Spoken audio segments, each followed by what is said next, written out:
एक बार भगवान विष्णु, शंकर और ब्रह्मा के बीच एक संवाद शुरू हुआ। यह संवाद था संसार में एक न्याय अधिकारी को जन्म देने का। यह संवाद तब शुरू हुआ जब देवों और असुरों के बीच लगातार युद्ध हो रहा था। असुरों को लगता था कि जब न्याय की बात आती है तो फैसला देवों के हक में सुनाया जाता है, परंतु असुरों के गुरु शुक्राचार्य को भगवान शंकर पर पूर्ण विश्वास था कि वह देवों के साथ असुरों के हितों की भी रक्षा करेंगे। भगवान शंकर ने अपने परम भक्त शुक्राचार्य को निराश नहीं किया। भगवान शंकर ही थे जिन्होंने शनिदेव के जन्म की पटकथा लिखी। शनिदेव का जन्म सूर्यपुत्र के रूप में हुआ, जिनकी माता का नाम छाया था। एक पौराणिक कथाओं के अनुसार छाया ने शनि को एक जंगल में छुपा के रख उनका वही पालन पोषण किया।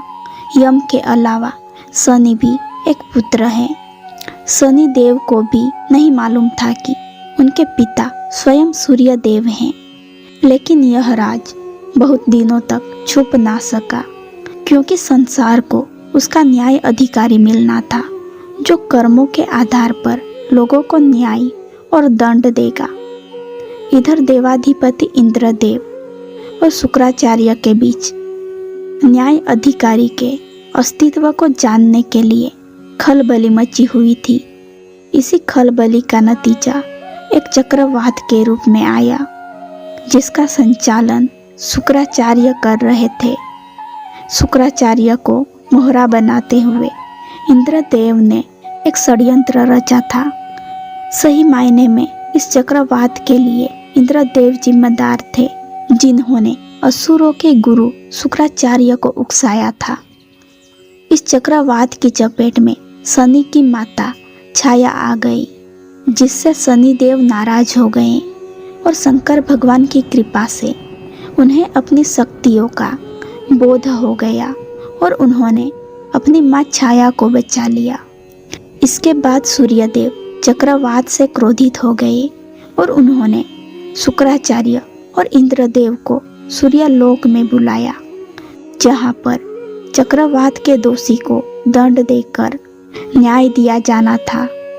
लेकिन शुक्राचार्य की बात सुने बिना सूर्यदेव ने शुक्राचार्य को दोषी करार दे दिया। इसको देखते हुए वहाँ शनिदेव प्रकट हो गए। उन्होंने न्याय अधिकारी के रूप में उचित न्याय किया।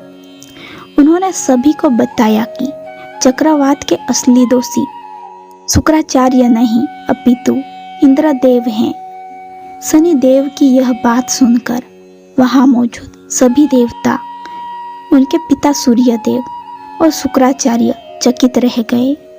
लेकिन शनिदेव ने कहा कि न्याय सबके लिए बराबर होता है, चाहे वह देव हो या असुर। अंत में देवताओं को शनिदेव के आगे झुकना ही पड़ा, क्योंकि न्याय विश्व के न्याय अधिकारी के द्वारा हो रहा था। इंद्रदेव को सजा के तौर पर अपना मुकुट धरती पर उतार कर रखना पड़ा।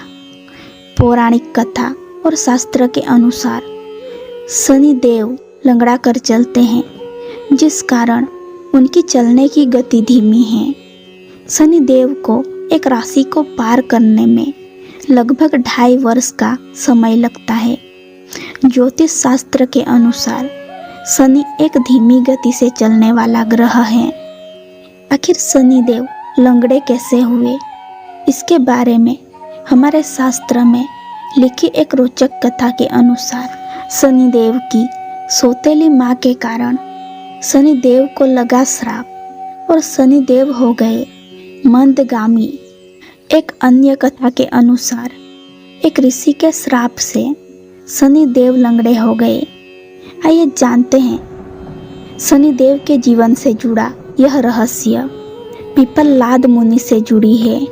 एक अन्य कथा पौराणिक कथा के अनुसार भगवान शंकर ने अपने परम भक्त दधीची मुनि के यहाँ पुत्र रूप में जन्म लिया।